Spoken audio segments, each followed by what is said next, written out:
I think the title of our morning session about gross national happiness was really misplaced. What we talked about on the panel was how to improve GDP and introduce other measures to really capture the people's needs for human welfare.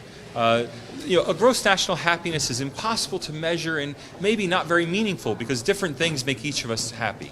But we certainly can improve how we target well-being in society. GDP is just one indicator of well-being, but there are many other ways to think about well-being, to think about health, to think about employment, to think about anti-poverty programs.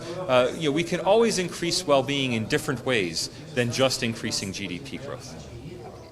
I don't even see it as a race or a competition.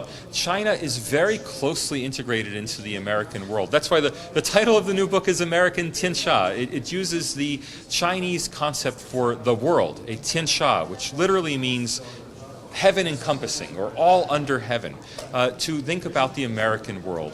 I mean, today something like 100,000 Chinese women a year give birth in the United States to young American children who then go back to China with U.S. passports. United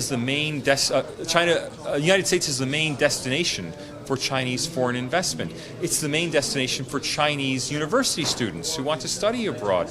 And I think just as important, U.S. online networks are ubiquitous in China. Despite the Great Firewall of China preventing Chinese people from accessing the larger internet, Apple is the largest single foreign player in China. And something like 20% of Chinese people have Apple iPhones. So I don't really see the China-U.S. relationship as a rivalry. That makes for very good press headlines.